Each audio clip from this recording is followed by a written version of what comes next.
Hello दोस्तों। तो एक बार फिर से आप सबका स्वागत है हमारे इस प्यारे से प्लेटफॉर्म पे।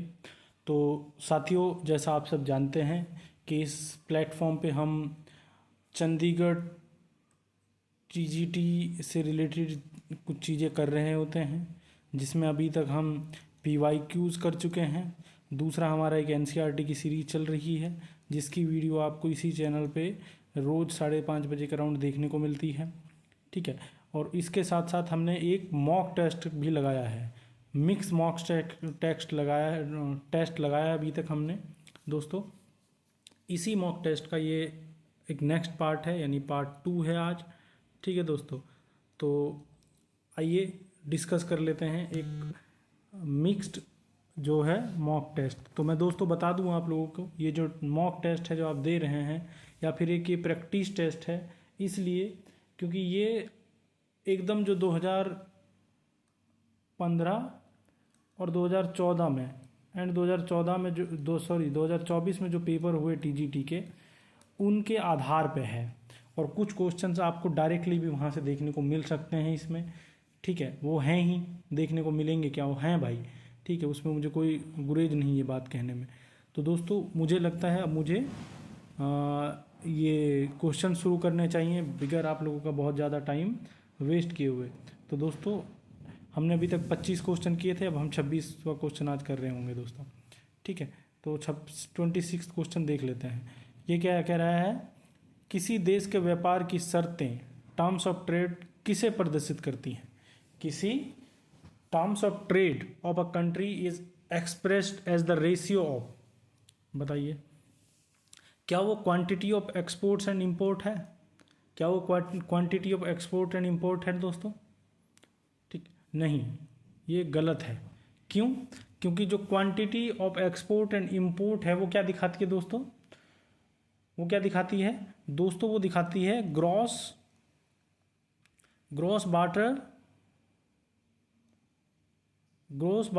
बार्टर टर्म्स एंड ट्रेड को बताती है, टीओटीज को बताती है दोस्तों।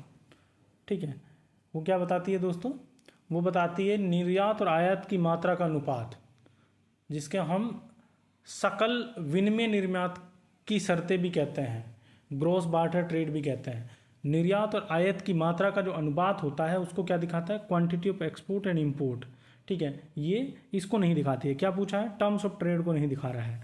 ठीक है, तो दूसरा ऑप्शन देख लेते हैं, क्या import duties and export duty दिखाता है टर्म्स ऑफ ट्रेड को, क्या ये दिखाता है दोस्तों।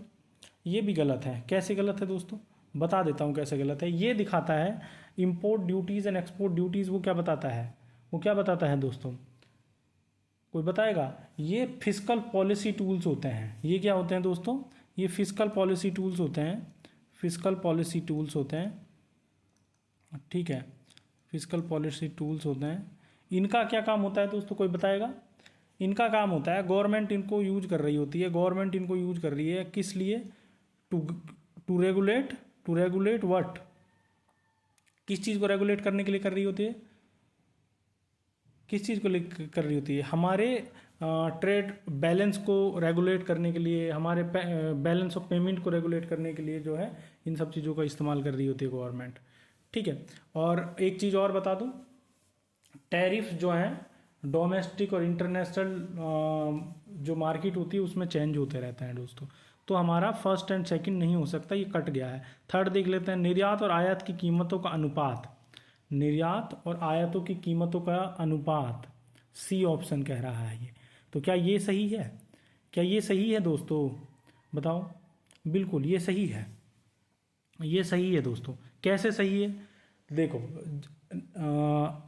Prices of export and imports में क्या होता है, ये एक तरह का net barter terms of trade होता है, जो कि मेजर करता है किसको, इंडेक्स ऑफ एक्सपोर्ट प्राइजेस।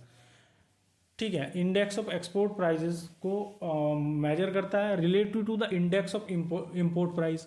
तो ये किसके बीच का डिफरेंस है, अगर मैं इसको लिखूं, इसको मैं अगर लिखूं तो पी एक्स लिख लेता हूं मैं इसको, P X divided by P M. अभी बताता हूं क्या होता है ये, इंटू में 100। कैसे, पी एक्स का क्या मतलब हो गया दोस्तों, पी एक्स का क्या मतलब हो गया, एक्स मतलब एक्सपोर्ट। ठीक है, इंडेक्स ऑफ एक्सपोर्ट का जो प्राइजेस है, पी का मतलब जो प्राइजेस ऑफ एक्सपोर्ट है, divided by prices of import into में 100। ये क्या दिखाता है, ये रेशियो दिखाता है, किस चीज़ का रेशियो दिखाता है, टर्म्स ऑफ ट्रेड का। टर्म्स ऑफ ट्रेड का जो रेशियो है वो क्या दिखाता है, निर्यात और आयात की कीमतों का अनुपात। ठीक है, शुद्ध व्यापार की शर्तें निर्यात मूल्य सूचकांक और आयात मूल्य सूचकांक के अनुपात को दर्शाती हैं। ठीक है दोस्तों, अब फोर्थ स्टेटमेंट देख लेते हैं, foreign investment inflows and outflows. Foreign investment inflows and outflows, ठीक है। बताओ दोस्तों, इसको कोई जानता है? क्या ये बैलेंस ऑफ पेमेंट का पार्ट नहीं है? क्या ये बीओपी का पार्ट नहीं है दोस्तों? तो ये टर्म्स ऑफ ट्रेड का पार्ट नहीं है। ठीक है, which is unrelated to the price terms of trade. तो ये बैलेंस ऑफ पेमेंट का पार्ट है। कैसे? कैपिटल अकाउंट में हम जब ये दिखा रहे होते हैं कि फॉरेन इन्वेस्टमेंट इनफ्लो और फॉरेन आउटफ्लो जो है कैपिटल अकाउंट में दिखाया जाता है, उसी को कहते हैं बैलेंस ऑफ पेमेंट, जो कि हमारा फॉरेन इन्वेस्टमेंट इनफ्लो और आउटफ्लो में आता है। ठीक है दोस्तों, 27वां क्वेश्चन देख लें। 27वां देख लें दोस्तों। 27वां क्या कह रहा है? तो हमारा सही ऑप्शन इसका सी हो जाएगा दोस्तों। ठीक है, 27वां देख लेते हैं। अब देखो, अगर इकोनॉमिक्स किसी को समझ नहीं आ रही है तो हम अलग से इकोनॉमिक्स पे एक टेस्ट लेके आएंगे दोस्तों इसके बाद में, सिर्फ इकोनॉमिक्स पे, क्योंकि कुछ साथियों ने रिक्वेस्ट भी की थी कि इकोनॉमिक्स पढ़ाइए अलग से। The concept of 5 year plans in Indian economy was adopted from. तो इंडियन इकोनॉमी में जो कॉन्सेप्ट है पंचवर्षीय योजना की अवधारणा जो है वो कहाँ से ली गई है, बताइए, किसी को पता है? क्या ये यूएसए से ली गई है दोस्तों? क्या ये यूएसए से ली गई है? नहीं, एकदम नहीं, ये गलत है। क्यों गलत है? ठीक है, यूएसए जो है एक कैपिटलिस्ट इकोनॉमी है दोस्तों। यूएसए जो है एक कैपिटलिस्ट इकोनॉमी है, वो पंचवर्षीय योजना जैसी चीज़ों को फॉलो ही नहीं करता है। ठीक है, इसकी मार्केट अगर कैपिटलिस्ट है तो फ्री मार्केट है इसकी। ठीक है, और पंचवर्षीय योजना में गवर्नमेंट का कंट्रोल होना जरूरी है। ठीक है, from the US constitution India borrowed, अगर इनके कॉन्स्टिट्यूशन से बात कर लें तो इंडिया को कहाँ क्या क्या लिया गया है? फंडामेंटल राइट्स, अरे यार ये तो उसका कॉन्सेप्ट है, जुडिशियल रिव्यू, ये उसका मिक्स कर दिया हूँ मैं, प्रियम्बल। ठीक है, और यूएसएसआर की बात कर लें, हाँ यूएसएसआर से लिया गया है पंचवर्षीय योजना आपका, तो ये यूएसआर से लिया गया है, बी। ठीक है, Soviet Union introduced by Joseph Stalin in 1928। तो 1928 में पंचवर्षीय योजना सबसे पहले सोवियत यूनियन में इंट्रोड्यूस की थी। किसने? स्टालिन ने। सेंट्रलाइज्ड इकोनॉमी कब की थी? 1928 में। किसने की थी? स्टालिन ने। ठीक है, स्टालिन ने की थी। तो इन्हीं को हम इंडिया में अडॉप्ट कर लेते हैं। ठीक है, इस पंचवर्षीय योजना का क्या मकसद था? ये एक तरह का सेंट्रलाइज्ड इकोनॉमिक प्लानिंग होती थी, जिसमें 5 साल के लिए देश के जो टारगेट थे वो निर्धारित किए जाते थे और उनको लक्ष्य को हासिल करने का तरीका भी। India adopted this socialist planning model in 1951। तो इंडिया ने कब अडॉप्ट किया? 1951 में। ठीक है दोस्तों, यूके से। ठीक है,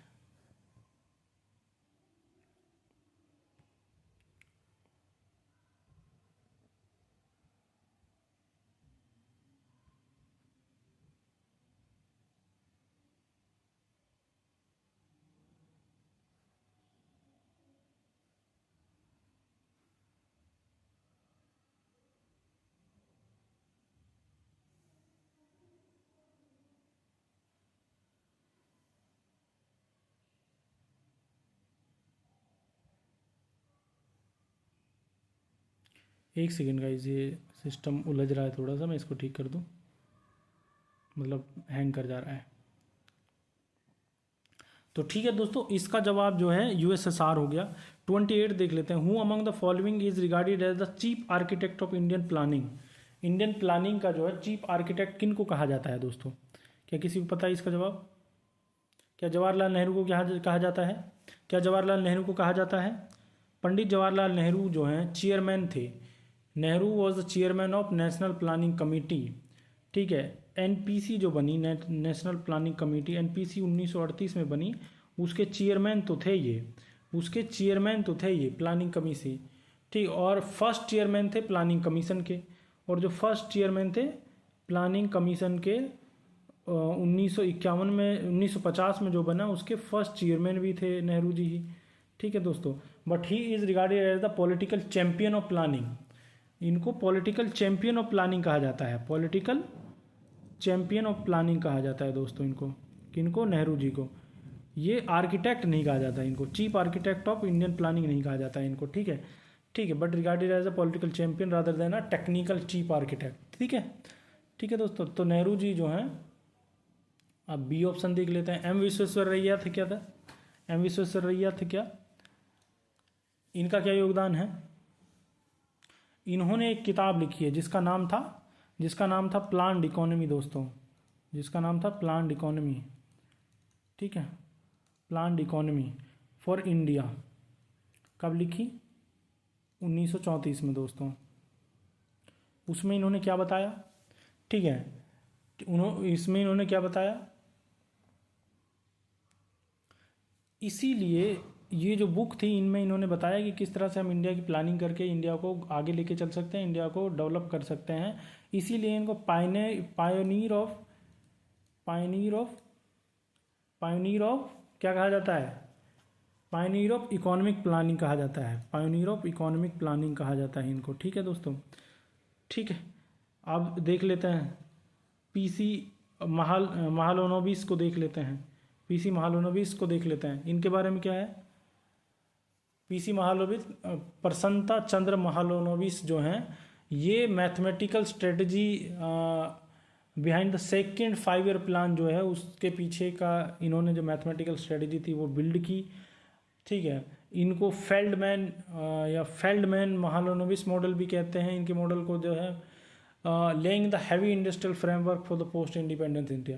तो ये वही आदमी हैं जिन्होंने हैवी इंडस्ट्रीज़ का जो है मॉडल डाला, और इन्हीं को जो है आर्किटेक्ट भी कहा जाता है। तो सी हमारा राइट आंसर है। अगर डी की बात कर लें, इनको chief architect of Indian constitution कहा जाता है, chief architect of Indian constitution कहा जाता है दोस्तों, ठीक है। किनको? अंबेडकर जी को, ठीक है भाई। और ये चेयरमैन थे किसके? ड्राफ्टिंग कमेटी के चेयरमैन भी थे ये, ड्राफ्टिंग कमेटी के चेयरमैन, ठीक है दोस्तों। चलिए, income tax in India is classified as, कैसे क्लासिफाइड थी इनकम टैक्स इंडिया में, बताओ भाई।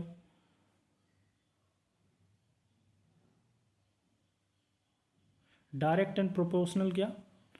डायरेक्ट एंड प्रोपोर्शनल क्या? नहीं, एकदम गलत है, डायरेक्ट एंड प्रोपोर्शनल नहीं होगी, तो ये ऑप्शन गलत है। कैसे गलत है, क्यों गलत है ये बता दूं, ठीक है। तो इसका जवाब ये है भाई, डायरेक्ट टैक्स जो है वो सीधे अप्लाई होते हैं टू इनकम, डायरेक्ट टैक्स जो है सीधे अप्लाई होते हैं इनकम पे। Income tax in India is classified as direct and proportional, तो प्रोपोर्शनल, ठीक है। तो मैं बता रहा था ये गलत है, क्योंकि direct tax apply straight to the income, but a proportional tax keep a flat tax rate across all income levels. तो प्रोपोर्शनल जो होता है वो क्या करता है कि कोई डिफरेंस नहीं करता है, किस में नहीं करता डिफरेंस, कम या ज़्यादा इनकम वाले में डिफरेंस नहीं करता। तो ये तो ठीक है, ये वर्ड इसका ठीक है, बट ये वर्ड यहाँ आके गलत हो जा रहा है, तो ये इसलिए हमारा ऑप्शन ए गलत हो गया। तो मैंने बताया तुमको प्रोपोर्शनल टैक्स में क्या होता है कि एक फ्लैट टैक्स रेट होता है जो कि सब ही, चाहे वो किसी की ज़्यादा इनकम हो चाहे कम हो, सब पे एक समान लागू होता है, ठीक है। अगर हम दो डायरेक्ट एंड प्रोग्रेसिव की बात कर लें, बिल्कुल income tax in India is a direct and progressive, C answer है इसका, और बी देख लेते हैं एक बारी, ठीक है। इनडायरेक्ट एंड प्रोग्रेसिव, तो इनडायरेक्ट तो नहीं है ना भाई, ये वर्ड गलत है इसमें। मैंने अभी आप लोगों को बताया कि डायरेक्ट अप्लाई होता है किस पे, इनकम पे, और प्रोग्रेसिव है, तो ये वर्ड ठीक है इसमें, सेकंड वर्ड ठीक है इसमें बी में ये, बट यहाँ गलत है, तो ये भी गलत है, हमारा सी सही है हमारा उत्तर, इसलिए सी सही है, क्योंकि इसमें दोनों ही वर्ड ठीक है, डायरेक्ट और प्रोग्रेसिव भी है। डायरेक्ट टैक्स से आप क्या मतलब समझते हैं, जो कि डायरेक्ट बर्डन डालता है जिस आदमी पे भी लग रहा है उस पर। प्रोग्रेसिव क्या होता है, ठीक है, प्रोग्रेसिव क्या होता है, जैसे इनकम बढ़ती है वैसे ही टैक्स बढ़ता है। फॉर एग्जाम्पल, जैसे ही आपकी इनकम बढ़ेगी वैसे वैसे टैक्स बढ़ जाएगा। इनडायरेक्ट एंड प्रोपोर्शनल, ये तो दोनों ही स्टेटमेंट गलत हैं इसमें, ना तो इनडायरेक्ट होता है यानी कि डायरेक्ट वो होता है, और ना ही प्रोपोर्शनल है हमारे यहाँ का टैक्स, ठीक है दोस्तों। तो समझ गए, ठीक है, समझ गए होंगे। तो 29th क्वेश्चन तक हम पहुँच गए, अब हम 30th क्वेश्चन पे चलते हैं। दोस्तों, ये पानी की आवाज़ आ रही है, इसको इग्नोर करिएगा प्लीज़, अच्छी लगती है मुझे तो ये आवाज़ बल्कि। एज पर द सेंसस 2011 की जनगणना के अनुसार भारत में सबसे कम जनसंख्या घनत्व किस राज्य में था? ठीक है, ये सीधा क्वेश्चन उठा लिया गया है दोस्तों। ठीक है, ये सीधा क्वेश्चन उठा लिया गया है आपके प्रीवियस ईयर के पेपर में से। तो क्या सिक्किम में था दोस्तों? क्या सिक्किम में था? क्या सिक्किम में था? नहीं, ये गलत है। सिक्किम में इंडिया की लोएस्ट जो है क्या कहते हैं, लोएस्ट टोटल पॉपुलेशन है। ठीक है, one of the lowest total population density तो है। क्या है? 86 पर्सन्स पर स्क्वायर किलोमीटर है इसमें। बट ये नहीं, अरुणाचल प्रदेश है क्या? बिल्कुल अरुणाचल प्रदेश है।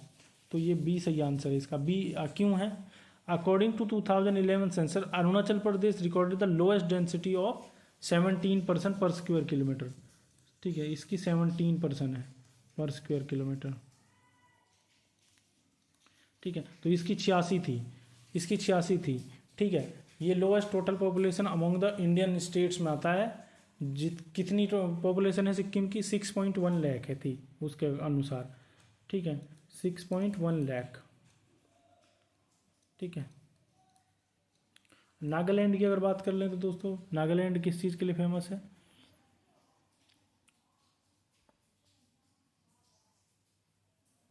नागालैंड 2011 के सेंसस में नेगेटिव ग्रोथ रेट के लिए जाना जाता था। नेगेटिव जो है ग्रोथ रेट था इसका, नेगेटिव ग्रोथ रेट था। कितना था? ये था -0.58 के अराउंड परसेंट के अराउंड सेंसस 2000। और इसकी जो डेंसिटी है वो कितनी है दोस्तों? 119 पर्सन पर स्क्वायर किलोमीटर। ठीक, और मिज़ोरम की अगर बात कर लें तो मिज़ोरम किस लिए? ठीक है, मिज़ोरम जो है second lowest population density among Indian states है। कितना है इनका? 52% पर स्क्वायर किलोमीटर। ठीक है दोस्तों, इसको देख लेते हैं। The seismic discontinuity that separates the outer core from the inner core is known as. वह भूकंपीय असंतता जो बाह्य कोर और आंतरिक कोर को अलग करती है किस नाम से जानी जाती है? बताओ बताओ दोस्तों, मैं वेट कर रहा हूँ।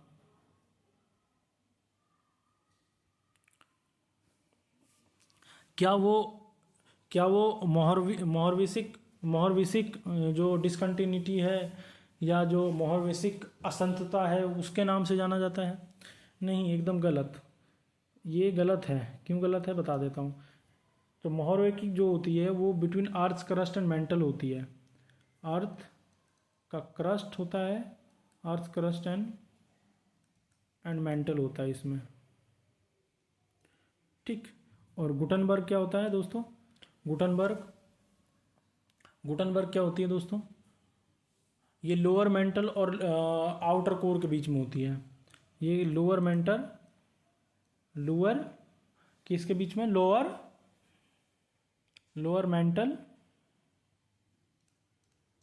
और आउटर कोर के बीच में होती है दोस्तों। ठीक है, और लेहमैन की बात कर लूँ अगर, लेहमैन किसके बीच में होती है? ये आउटर कोर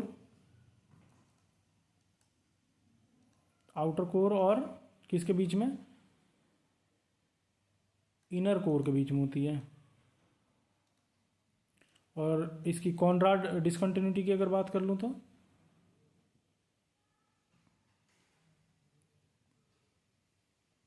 ये अपर क्रस्ट और किसके बीच में होती है? अपर क्रस्ट और लोअर क्रस्ट के बीच में होती है। तो कौन सा सही हुआ इसमें से? बताओ कौन सा सही हुआ इसमें से? इसमें से सी सही हुआ, यानी कि लेहमैन डिसकंटिन्यूटी है ये लोअर आउटर कोर और इनर कोर की बात करता है।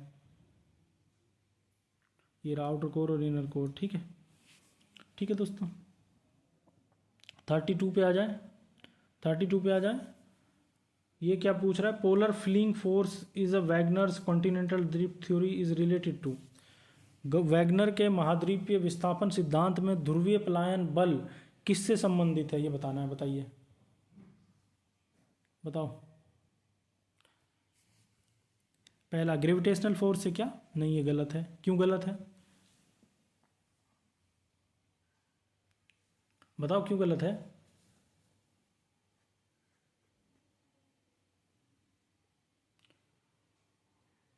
क्यों गलत है बताओ?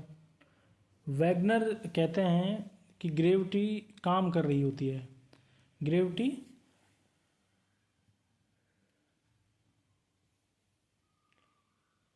वैगनर कहते हैं कि gravity working with buoyancy to affect floating continents. तो जो फ्लोटिंग कॉन्टिनेंट्स होते हैं उनको जो है उनके साथ बायोन्स से मिलके काम करती है। But polar fling force specifically refers to centrifugal creation by the created by the spin. ठीक है, तो ये नहीं है, ये तो कहते हैं रोटेशन ऑफ द अर्थ में होता है क्या, रोटेशन ऑफ द अर्थ में होता है क्या? हाँ बिल्कुल, इसमें होता है rotation of the earth, B सही है इसका। टाइड्स में, टाइड्स क्या होता है दोस्तों? देखो होता क्या है पोलर फ्लिंग फोर्स में, ये इसका जो कारण है, अर्थ जो अपने एक्सेस पे घूम रही होती है, रोटेट कर रही होती है, वो एक सेंट्रीफ्यूगल फोर्स जनरेट करती है। ठीक है, तो किस लिए उससे प्रोड्यूस होता है एक इक्वेटोरियल बल्ज, जिसके कारण पोलर फ्लिंग फोर्स जो है वो जनरेट हो जाती है। ठीक है, और अब देख लेते हैं हम लास्ट टाइड्स। टाइड्स देख लें, सी बताओ सी का। तो वैगनर का मानना था कि जो ज्वार भाटा है या टाइड्स हैं वो किसके कारण बनती हैं? वो westward drift of continents to tidal forces.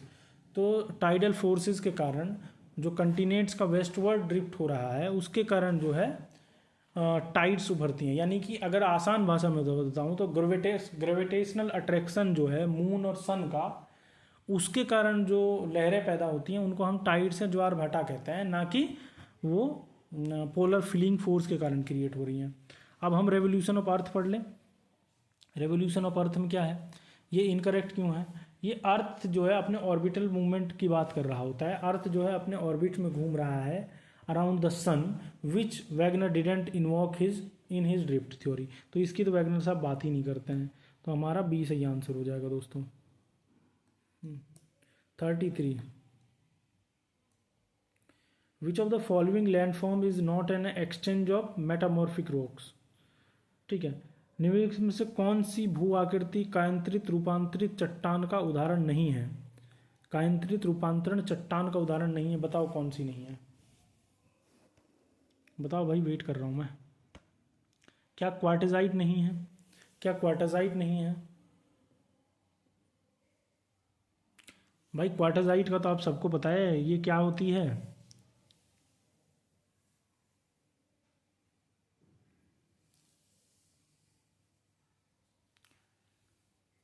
इसमें पूछा नॉट, तो ये एक मेटामॉर्फिक है।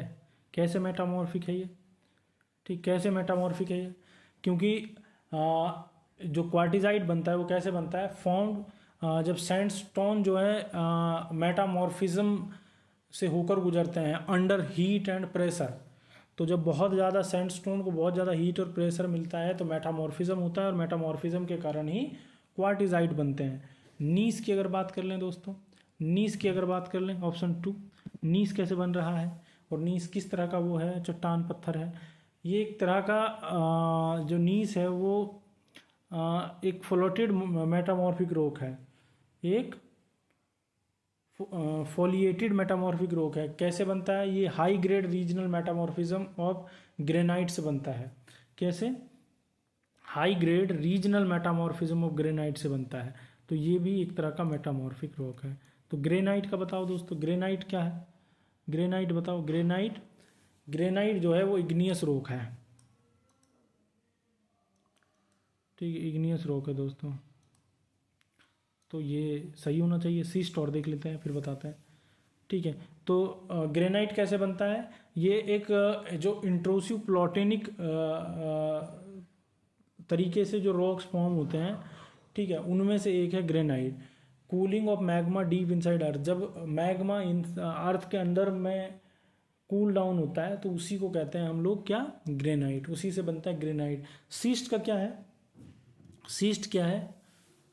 ये एक मेटामॉर्फिक रॉक है, एक मेटामॉर्फिक रॉक है जो ट्रांसफॉर्म फ्रॉम अ सेल और मड स्टोन, जो सेल और या फिर मड स्टोन से बनता है। किससे? सेल और या फिर मड स्टोन से, मड स्टोन से बनता है। ठीक, और ये भी एक मेटामॉर्फिक ग्रुप हो गया, तो हमारा सी सही जवाब हो जाएगा। Which of the following Himalayan peaks is located in India. निम्नलिखित में से दिए हुए क्या लिखा है, निम्नलिखित में से कौन सी हिमालय चोटी भारत में स्थित है, बताइए दोस्तों, बताओ। क्या मकालू है?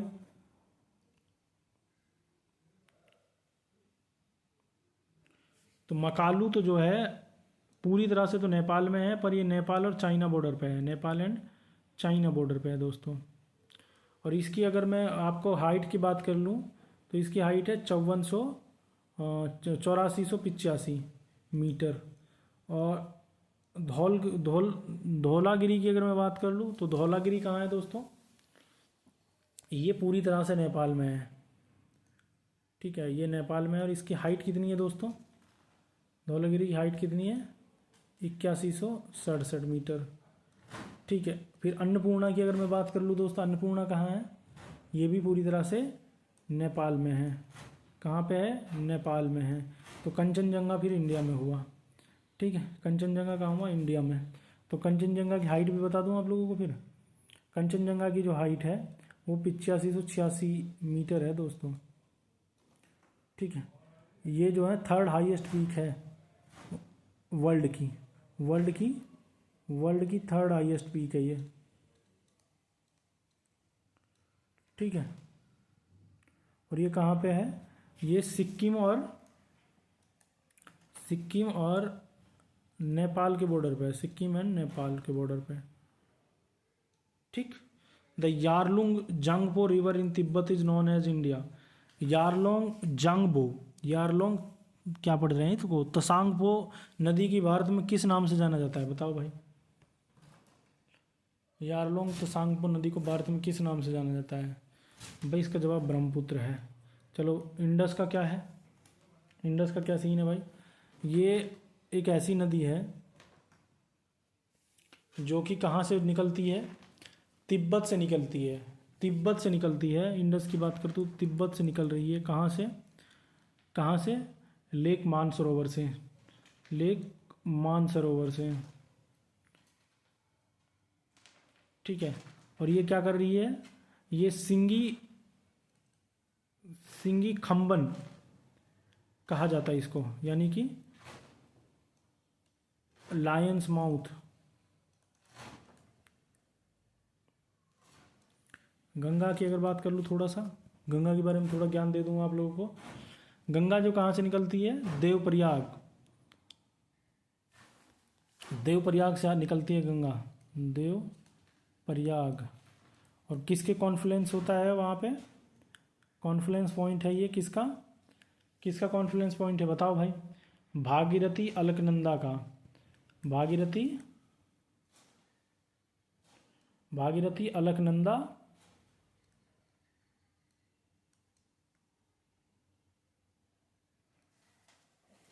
और ये बांग्लादेश में जब घुस जाती है, बांग्लादेश में किस नाम से जानी जाती है, पद्मा के नाम से। ठीक है दोस्तों, महानदी की बात कर लूँ थोड़ा सा।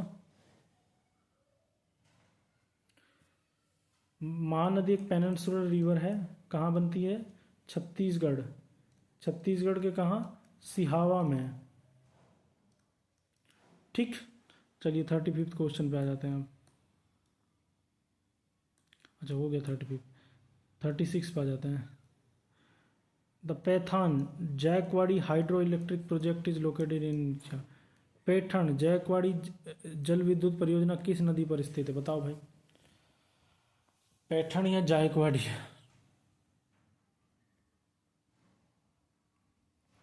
क्या ये नर्मदा पर है, क्या दोस्तों ये नर्मदा पे है, नहीं, तो ये गलत है। क्यों, नर्मदा पे जो हमको मेजर वो मिलते हैं उसमें सरोवर डैम, सरदार सरोवर डैम मिलता है। और क्या मिलता है, इंदिरा सागर डैम, और क्या मिलता है, ओमकेश्वर डैम, ओमकारेश्वर डैम। गोदावरी की बात कर लें, गोदावरी की बात कर लें, गोदावरी पर ही पाया जाता है।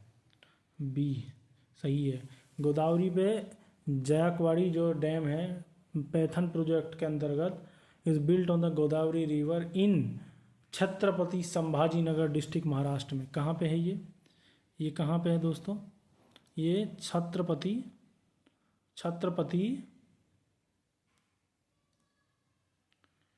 संभाजी नगर महाराष्ट्र में। और कृष्णा की अगर बात कर लें दोस्तों, कृष्णा पे जो है नागा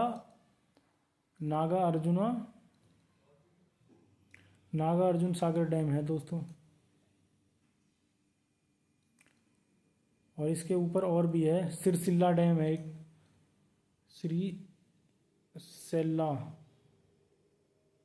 सेल्लम डैम है, और अलमत्ती डैम है।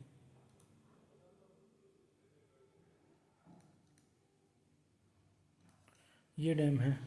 कावेरी की बात कर लूँ, कावेरी पे जो है मत्थूर डैम तमिलनाडु में और कृष्णा राजा सागर डैम कर्नाटक में। कौन कौन से दोस्तों? मत्थूर कहाँ पे है? ये तमिलनाडु में है, ठीक है। और ये तमिलनाडु में है, और बताओ।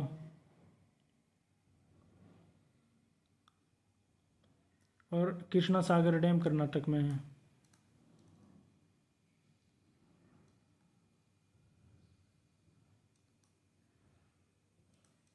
कर्नाटक में ये हैं दो, ठीक है दोस्तों। Which desert is popularly known as the desert of death? तो डेजर्ट ऑफ डेथ के तौर पे कौन सा डेजर्ट जाना जाता है, बताइए दोस्तों। क्या वो गोबी डेजर्ट है? क्या वो अटाकामा डेजर्ट है? क्या वो दस्त मार्गो है? चलिए एक एक करके डिस्कस कर लेते हैं। गोबी डेजर्ट क्या है? गोबी डेजर्ट जो है कोल्ड डेजर्ट है। ये कोल्ड डेजर्ट है। ये कहाँ पे है? ये northern China and southern Mongolia में है दोस्तों, ठीक है। तो ये नहीं है। अटाकामा डेजर्ट क्या है दोस्तों? ये कहाँ पे है? अटाकामा चिली में है, और इसको ड्राइएस्ट नॉन पोलर डेजर्ट के तौर पे जाना जाता है। इसका सी सही आंसर है, दस्त मार्गो। ये कहाँ पे है? साउदर्न अफगानिस्तान में है। और दस्त मार्गोन का मतलब ही होता है डेथ। मार्गोन का मतलब होता है, मार्गो का मतलब होता है डेथ, दरी। और दरी या पर्शियन में giving it to the literal term desert of death, ठीक है दोस्तों। ठीक है, मार्गो का मतलब होता है डेथ, तो इसका लिटरल मीनिंग जब इसको दिया जाता है तो हो जाता है डेजर्ट ऑफ डेथ जो है। कालाहारी डेजर्ट आप सब जानते हैं, ये साउथ अफ्रीका, बोत्सवाना, नामीबिया और साउथ अफ्रीका को लगता है, ठीक है। ये साउथ अफ्रीका, बोत्सवाना, नामीबिया और साउथ अफ्रीका में ये सेमी एरिड सैंडी सवाना है, ठीक। Man is by nature of social animal by stated by. मनुष्य स्वभाव से एक सामाजिक प्राणी है, कथन किसके द्वारा दिया गया है, बताइए। क्या ये प्लूटो ने दिया है, क्या रूसो ने दिया है, क्या अरिस्टोटल ने दिया है?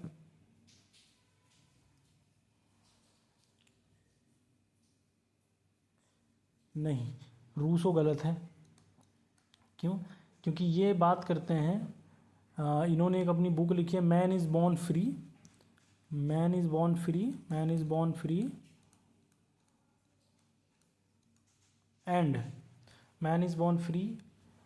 And everywhere he is in chain. Social contract की जो थ्योरी है वो देते हैं ये, सोशल कॉन्ट्रैक्ट। अरिस्टोटल की बात कर लूँ,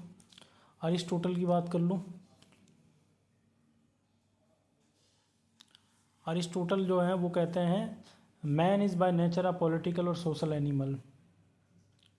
पॉलिटिकल या सोशल एनिमल बताता है, ये बताते हैं,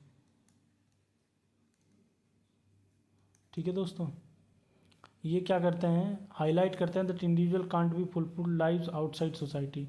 वो कहते हैं कि वो मनुष्य समाज के ऊपर निर्भर है, एक दूसरे से अपनी ज़रूरतें पूरी करता है, अकेले नहीं रह सकता। अरस्तु की बात कर लें दोस्तों, अरिस्तु या अरिस्टोटल, इन्होंने एक क्लासिकल इनका ट्रेटाइज है पॉलिटिक्स के नाम से, जिसमें कहते हैं man is by nature a political social animal. यानी ये हो गया ना भाई अरिस्तु। तो प्लेटो को डिस्कस करना है हमको, प्लेटो को डिस्कस करना है, ठीक है।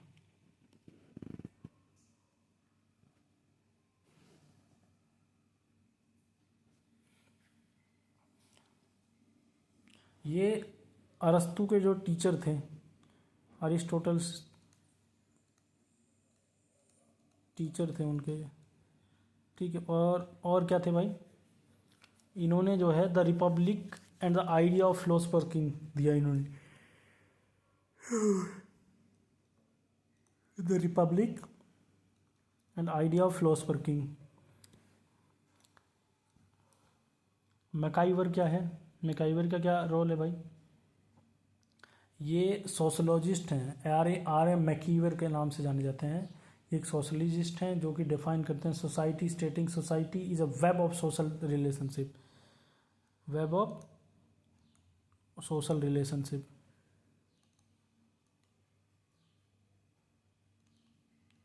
चलिए 39 पे आ जाते हैं दोस्तों।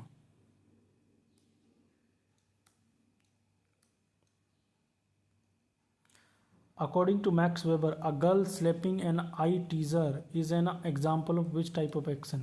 मैक्स वेबर के अनुसार किसी मनचले को थप्पड़ मारना किस प्रकार की सामाजिक क्रिया का उदाहरण है, बताओ बताओ दोस्तों।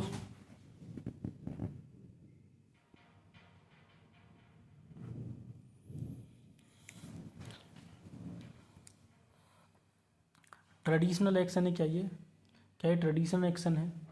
नहीं, एकदम नहीं ट्रेडिशनल एक्शन है। ट्रेडिशनल एक्शन क्या होता है, ट्रेडिशनल एक्शन क्या होता है, जो एक्शन लॉन्ग इस्टेब्लिश्ड हैबिट्स के द्वारा किया जाए या कस्टम्स से प्रभावित होकर किया जाए, ट्रेडिशन से प्रभावित होकर किया जाए, उनको कहते हैं हम ट्रेडिशन एक्शंस। जैसे कि हम पूजा अर्चना करते हैं, जैसे कि हम धार्मिक रिचुअल्स को फॉलो करते हैं, तो वो हो गए हमारे ट्रेडिशनल एक्शंस।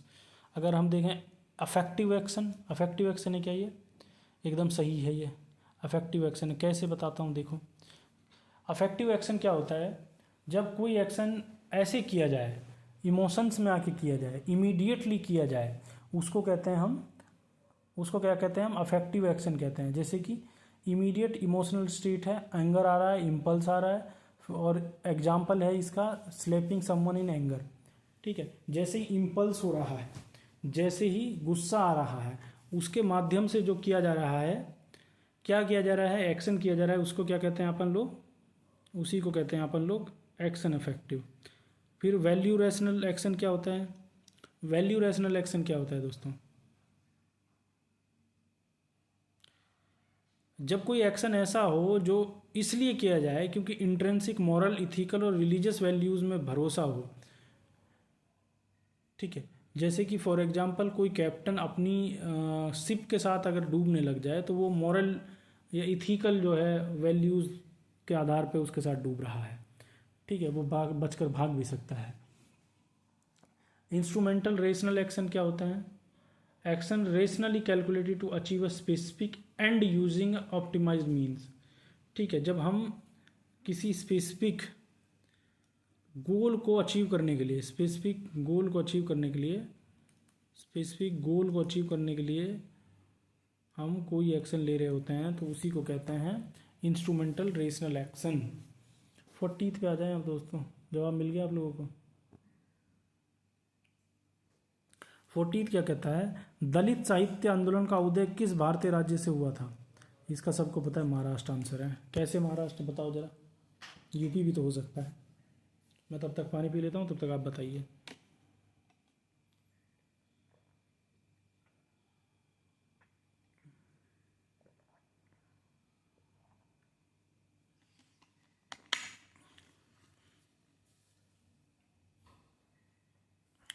बताओ यूपी क्यों नहीं हो सकता?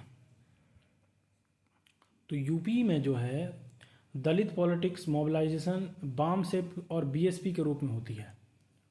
बामसेप और बीएसपी के रूप में होती है, जो कि बहुत बाद की बात है। ठीक है, बहुत बाद की बात है दोस्तों। अगर हम बिहार की बात कर लें, बिहार को याद किया जाता है पीजेंट मूवमेंट के लिए और सोशलिस्ट पॉलिटिक्स के लिए दोस्तों। अगर जननी की बात किया जाए, पीजेंट मूवमेंट और सोशलिस्ट पॉलिटिक्स की जननी जो है स्टेट में देखा जाए तो वो बिहार है।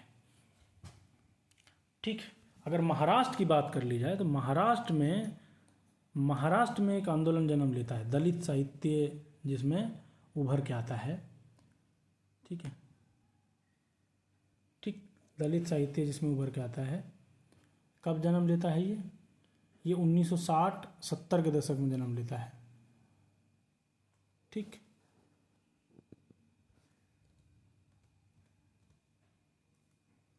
1960-70 के दशक में जन्म ले रहा है दोस्तों, जिसमें बहुत सारा लिटरेचर लिखा गया। ठीक है,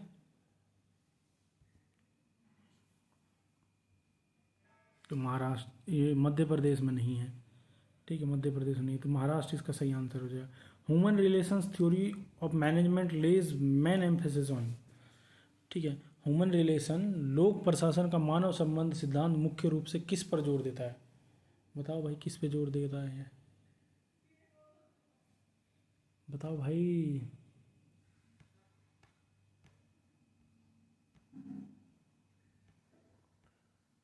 बताओ दोस्तों।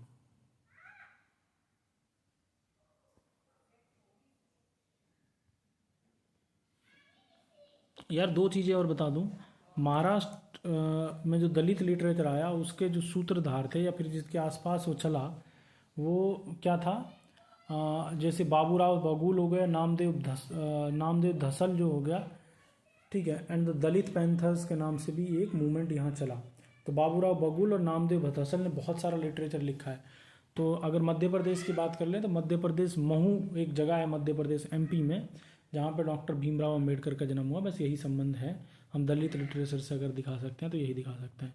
अब हमारा क्वेश्चन 41 देख लेते हैं, लोक प्रशासन वाला दोस्तों। फर्स्ट ऑप्शन देख लें, formal principle of organisation. Formal principles of organisation, इसका क्या मतलब होता है? ये इनकरेक्ट है, ये इनकरेक्ट है पहला। ये इसमें पूछा क्या है? लोक प्रशासन का मानव संबंध सिद्धांत मुख्य रूप से किस पर जोर देता है?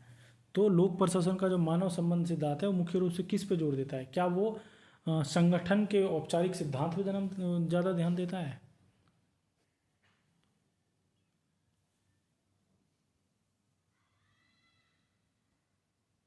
नहीं, गलत है। क्यों गलत है दोस्तों? क्यों गलत है? पहला, फॉर्मल प्रिंसिपल ऑफ ऑर्गेनाइजेशन, ये क्लासिकल एडमिनिस्ट्रेटिव जो थ्योरीज थी उनका कोर वैल्यूज़ था। क्लासिकल्स का उनका कोर वैल्यूज़ था, ना कि किसका? क्लासिकल एडमिनिस्ट्रेशन थ्योरीज का, ना कि ये जो ह्यूमन मैनेजमेंट थ्योरीज हैं उनका। People motivation and informal groups, ये सही है, B. People motivation and informal groups, B इसका आंसर है। कैसे? एल्टन मायो जो थे, थ्रू द हाउथ्राइन एक्सपेरिमेंट, तो हाउथ्रॉन एक्सपेरिमेंट के माध्यम से ये ह्यूमन रिलेशंस थ्योरी देते हैं, जिसमें इम्फेसाइज करते हैं कि human factor, socio physiological needs और इनफॉर्मल ऑर्गेनाइजेशन जो है वो किस पे मानव संबंध सिद्धांत का जो है और लोक प्रशासन सिद्धांत का एक मूलभूत आधार है। Division of work and hierarchy, division of work and hierarchy क्या होता है? ये किसके फीचर हैं? ये साइंटिफिक मैनेजमेंट के फीचर हैं दोस्तों, साइंटिफिक मैनेजमेंट के। रूल्स एंड ऑडिटिंग किसका है भाई? ये एक ट्रेडिशनल ब्यूरोक्रेटिक स्ट्रक्चर है दोस्तों।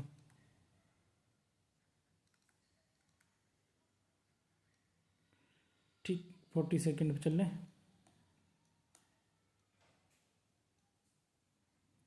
What is the correct order of stage in enactment of budget in parliament? भारतीय संसद में बजट पारित होने के चरणों का सही क्रम क्या है? क्या सामान्य चर्चा? क्या ये सामान्य चर्चा होनी चाहिए?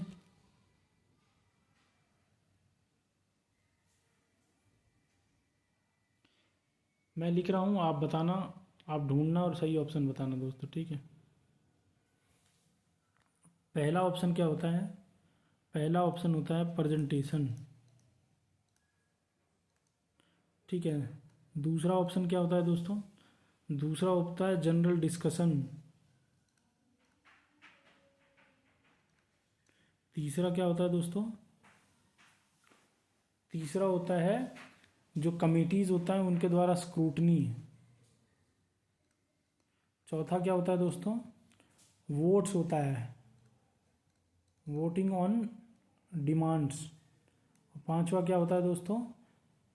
पास होता है appropriation bill, passing of bill. छठा क्या होता है दोस्तों?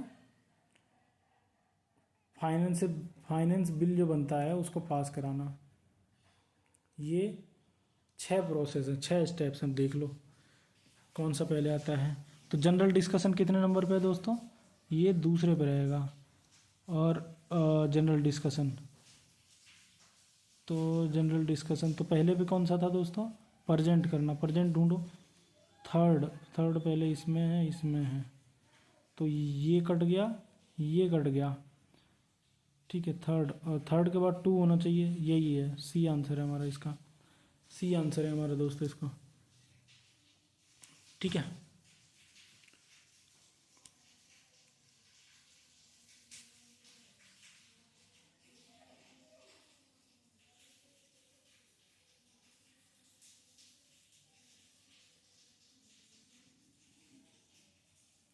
एक सेकेंड यार, सी नहीं होगा इसका आंसर, ए होगा, क्योंकि दूसरे नंबर पे जनरल डिस्कशन है जो कि 1 है, तो ये होगा, ये नहीं होगा, ठीक। 43 देख लेते हैं। The public account of India is operated by, Bharat का लोक लेखा पब्लिक अकाउंट किसके द्वारा संचालित होता है? लेजिस्लेटिव अप्रोप्रिएशन के द्वारा, एग्जीक्यूटिव एक्शंस, जुडिशियल ओवरसाइट और सीएजी डायरेक्ट। यार इसका जवाब आप सबको पता होना चाहिए दोस्तों।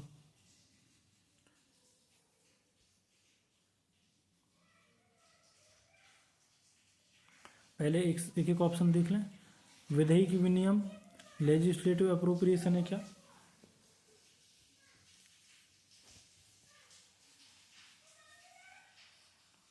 देखिए, एक बारी जो पब्लिक अकाउंट होता है, जो लेजिस्लेटिव अप्रोप्रिएशन होता है, वो एक बारी फाइनेंस बिल को पास कर देता है, ठीक है। एक बारी फाइनेंशियल बिल को पास कर देता है, तो उसके बाद में इसकी ज़रूरत नहीं होती है, ठीक है। लेजिस्लेटिव अप्रोप्रिएशन बिल इस, तो इसका ज़रूरत कहाँ पे आती है? फिर इसकी ज़रूरत आती है कहाँ पे? कंसोलिडेटेड जो फंड होता है इंडिया का जो कंसोलिडेटेड फंड है, उसमें से पैसा निकालने के लिए। कंसोलिडेटेड फंड किस आर्टिकल के अंतर्गत आता है? आर्टिकल 266 सब क्लोज 1 के अंदर आता है ये। ओह सॉरी गाइज, ठीक है, ठीक है दोस्तों।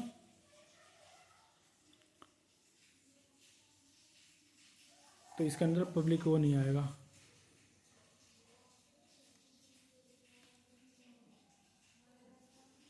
ठीक। एग्जीक्यूशन एक्शंस के अंदर में आता है क्या? Under article 266 sub clause 2, public account transactions, provident fund, deposits, judicial deposits, savings are operated by executive actions without prior parliamentary vote. तो इसके द्वारा ही होता है, यानी कि 2 सही है। तो जुडिशियल ओवरसाइट तो होता नहीं है। जुडिशियल ओवरसाइट तो तब होगा जब कोई इस पर केस वेस कर देता है, गलत करप्शन वगैरह का। सीएजी कब आते हैं? सीएजी जो है वो ऑडिट करते हैं सिर्फ। सीएजी का क्या है? ऑडिट करना, ऑडिट करना, ठीक है। जो कि रिसिप्ट और एक्सपेंडिचर को देखते हैं और उसके बेसिस पे अपनी ऑडिट रिपोर्ट बना के देते हैं, ठीक है। 44 देख लें। Which administrative unit serve as the basic territorial unit of field administration of India. भारत में क्षेत्र प्रशासन की मूलभूत क्षेत्रीय इकाई कौन सी है? बताओ दोस्तों, कौन सी है क्षेत्रीय इकाई? क्या वो 44 का बताओ दोस्तों, क्या वो तहसील है? नहीं, तहसील नहीं है, इनकरेक्ट है। क्या पूछा है? भारत में क्षेत्र प्रशासन की मूलभूत क्षेत्रीय इकाई कौन सी है? तो डिस्ट्रिक्ट होगी दोस्तों, बी। कैसे? तहसील क्यों नहीं है? तो तहसील जो है ना, डिस्ट्रिक्ट का हाफ पार्ट, डिस्ट्रिक्ट का भी एक सब डिवीज़न है, सब डिवीज़न बेसिक यूनिट का। ये प्राइमरी फोकस करता है किस पे? रेवेन्यू कलेक्शन वगैरह पे, रेवेन्यू कलेक्शन वगैरह पे। ठीक, ये एक तरह का तालुका है। अगर डिस्ट्रिक्ट की, ज़िले की बात कर लूँ मैं दोस्तों, ज़िला जो है, इंडियन पब्लिक एडमिनिस्ट्रेशन जो है वो डिस्ट्रिक्ट के माध्यम से चलता है। इसमें जो हेड होता है इसका, वो डिस्ट्रिक्ट मजिस्ट्रेट या कलेक्टर होता है, ठीक है, प्राइमरीली। और ये जो है unit of a field administration for general governance, law and order and development. ठीक, इनका सब जैसे प्राइमरी और जो है सारे कामों को देखने का काम यही करते हैं। फिर सी राजस्व मंडल, ये एक रेवेन्यू डिवीज़न जो है, स्पेशली रेवेन्यू को एडमिनिस्टर करने या कलेक्ट करने या देखने के लिए जो बनाया जाता है, उसके लिए होता है। तो ये भी गलत है। विलेज जो है वो ग्रास रूट यूनिट है, लोकल सेल्फ गवर्नमेंट की, ग्राम पंचायत जैसे हो गया, ना कि स्टेट की। 45 देख लेते हैं दोस्तों। 45 क्या कह रहा है? केंद्रीय प्रशासनिक अधिकार सीएटी अधिकरण, सीएटी किसके संबंधित विवादों को निपटाता है? The central administrative tribunal CAT handles dispute related to. बताओ सीएटी किससे रिलेटेड डिस्प्यूट को निपटाता है? क्या वो इंटरस्टेट बाउंड्री डिस्प्यूट को निपटाता है? नहीं, ये गलत है, ये गलत है। इंटरस्टेट या रिवर या बाउंड्री डिस्प्यूट जो है वो ओरिजिनली जो है सुप्रीम कोर्ट एससी की जुरिडिक्शंस में आते हैं, एससी की जुरिडिक्शंस में आते हैं अंडर आर्टिकल 131। ठीक है, इसके अलावा जो है इंटरस्टेट वाटर या रिवर ट्रिब्यूनल भी होता है जो कि काम कर रहा होता है। बी ऑप्शन देख लें, क्या recruitment and all service matters होता है? हाँ, ये सही है, इसका बी सही है इसका आंसर। ठीक है, अंडर आर्टिकल 323A, ठीक है, जो एडमिनिस्ट्रेटिव ट्रिब्यूनल एक्ट आया था 1985 में, 1985 में आया था। कौन सा एक्ट? 80A। ठीक है, CAT जो है वो एडजुडिकेट हो जाता है recruitment, dispute and conditions of service for union public servants की। ठीक है, फिर उसके बाद में देख लेते हैं इलेक्शन में माल प्रैक्टिसेस। तो election disputes are handed by high courts and the election commission of India. ठीक है, इलेक्शन कमीशन और हाई कोर्ट के द्वारा देखे जाते हैं। और फिर उसके बाद में क्या आ रहा है? Fundamental right violation. Fundamental right violation जो है उसको कौन देखता है? Under article 32। कौन देखता है? अंडर आर्टिकल 32 एससी देखता है, सुप्रीम कोर्ट देखता है, और हाई कोर्ट देखता है। हाई कोर्ट किसके अंदर? अंडर आर्टिकल 226 के अंतर्गत हाई कोर्ट जो है फंडामेंटल राइट्स को देख रहा है थ्रू किसके? दोनों ही कॉन्स्टिट्यूशनल रिट्स के द्वारा, कॉन्स्टिट्यूशनल रिट्स के माध्यम से देखते हैं। कॉन्स्टिट्यूशनल रिट्स को हिंदी में क्या कहते हैं दोस्तों? हिंदी में क्या कहते हैं, कोई बताइए?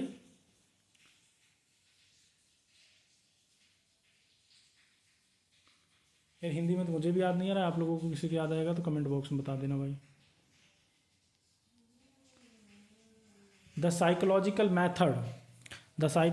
Method where mental process are artificially induce or made to occur is, वह मनोवैज्ञानिक पद्धति जहां मानसिक प्रक्रियाओं को कृत्रिम रूप से उत्पन्न किया जाता है। बताइए कौन सा है भाई? क्या वो इंट्रोस्पेक्शन है? क्या वो इंट्रोस्पेक्शन है? नहीं, गलत है। इंट्रोस्पेक्शन तो क्या होता है? खुद से चिंतन करना। ये एक आंतरिक मानसिक दशाओं को दिखाता है, ये आंतरिक मानसिक दशाओं को दिखाता है। इसको आर्टिफिशियल तरीके से तो कोई नहीं बना रहा है भाई। ठीक है, दूसरा एक्सपेरिमेंटल मेथड। क्या एक्सपेरिमेंटल मेथड होता है? बिल्कुल होता है एक्सपेरिमेंटल मेथड, बताते हैं कैसे।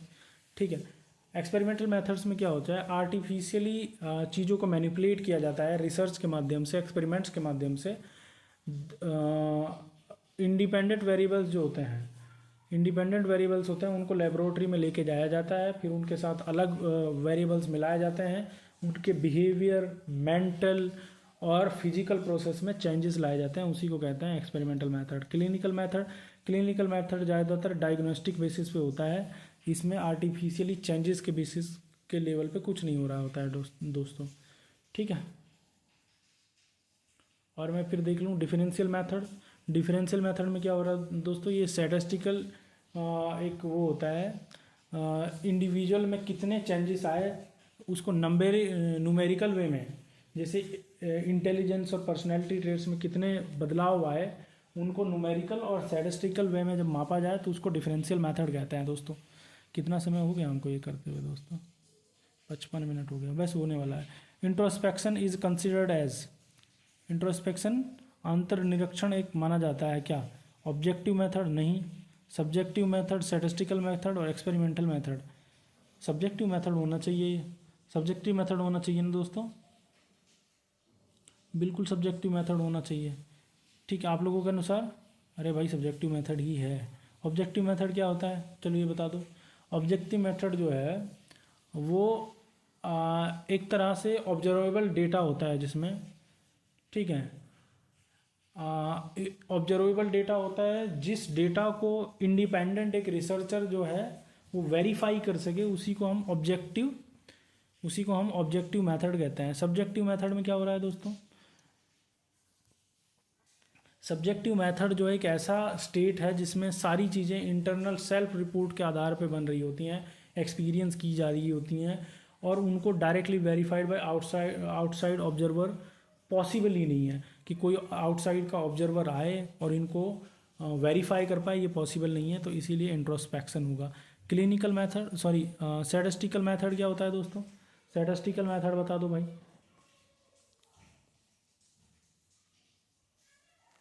मैंने आप लोगों को ऊपर भी बताया, जहाँ पे क्वांटिटी और न्यूमेरिकल डेटा की बात आ जाए, ये आप लोग इसमें मान के चलिए, क्वांटिटी एंड न्यूमेरिकल डेटा लिखा आ जाए वहाँ पे स्टैटिस्टिकल। और एक्सपेरिमेंटल मेथड मैंने आपको ऊपर बता दिया। एक्सपेरिमेंटल मेथड में क्या होता है, एक साइंटिफिक अप्रोच होती है जिसमें हम एक वेरिएबल को यूज करके दूसरे वेरिएबल को मैनिपुलेट कर रहे होते हैं, ठीक, समझ में आ गया। चलिए भाई 48 क्वेश्चन पे आ जाइए। तो इसका सब्जेक्टिव मेथड है, ठीक है। 48, in a positively skewed distribution the relationship between central tendency is, धनात्मक रूप से पॉजिटिवली स्क्यूड वातावरण में केंद्रीय प्रवृत्तियों के बीच में संबंध है, बताइए। मीन, मीडियम और मोड का बताओ,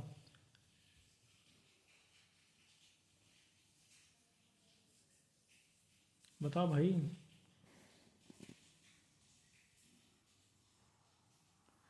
अगर हम मीन, मोडियम और मीड की बात कर लें तो ये एक नेगेटिवली स्क्यूड मेथड है। मीन, मोडियन और मोड की बात कर लें, बी की अगर बात कर लें तो ये पॉजिटिव है, तो ये पॉजिटिवली स्क्यूड मेथड है। अगर हम सी की बात कर लें तो ये एक सिमेट्रिकल या नॉर्मल डिस्ट्रीब्यूशन है, सिमेट्रिकल या नॉर्मल है, और नॉर्मल, ठीक है। और हम डी की बात कर लें, अगर हम डी की बात कर लें दोस्तों, अगर हम डी की बात कर लें, ये तो मैथमेटिकली इनकरेक्ट है, मैथमेटिकली इनकरेक्ट है। तो हमारा राइट आंसर क्या हो गया फिर, हमारा राइट आंसर क्या हो गया फिर बताओ। हमारा राइट आंसर हो गया बी, पॉजिटिव चाहिए इसमें। Sympathetic nervous system activation leads to, sympathetic nervous system activation leads to, अनुकंपी तांत्रिक तंत्र सिंपैथेटिक नर्वस सिस्टम के सक्रिय होने से होता है, क्या होता है बताइए।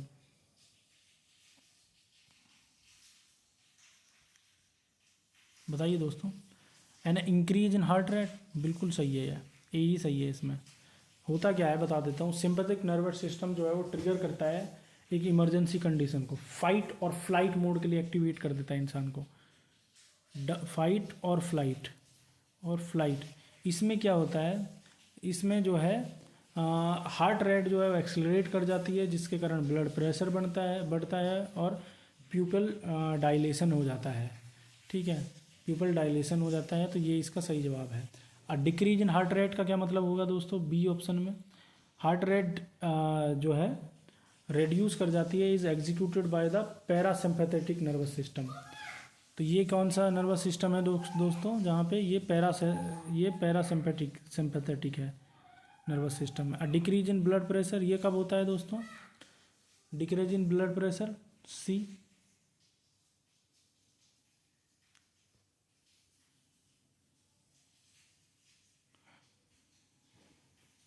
सॉरी, ये जो है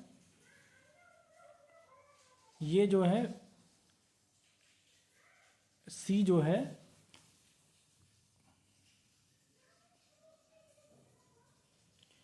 ये सी जो है जब पैरासिम्पैथिक कंट्रोल मेजर के दौरान ब्लड प्रेशर बढ़ता है, तो ये सी में क्या कर देता है कि उसी दौरान ये जैसे ही वो एक्टिवेट होता है तो ये ब्लड प्रेशर को बढ़ा देता है।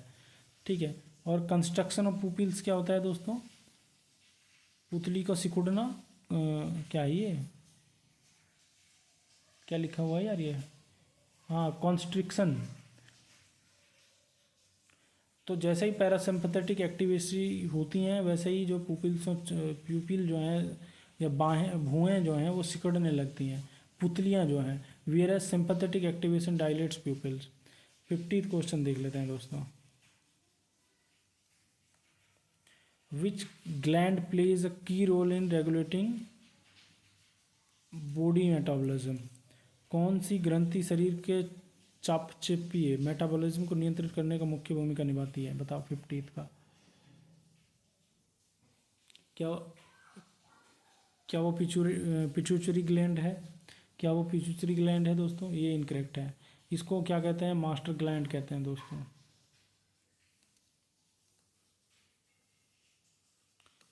ठीक है, जो कि सीक्रेट ट्रॉफिक हार्मोन्स को करती है, जैसे TSH हो गया, और ये कंट्रोल करती है इंडोक्राइन ग्लैंड को। ठीक है,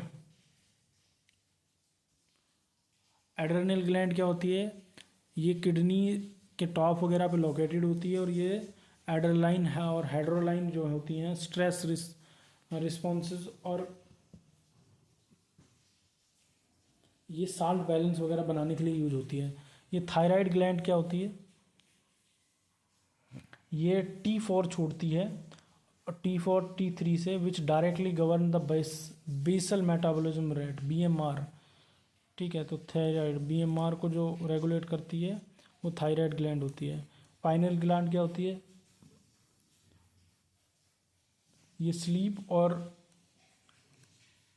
वेकअप का जो साइकिल होता है उसको मेंटेन करती है। ठीक है, तो दोस्तों ये हमारे आज के क्वेश्चंस थे। अब मुझे उम्मीद है आप लोगों को ये क्वेश्चंस पसंद आए होंगे। ठीक है, और मैं ऐसी तरह से सब्जेक्ट वाइज भी कुछ आप लोगों को मॉक करा रहा हूँ अब आगे से।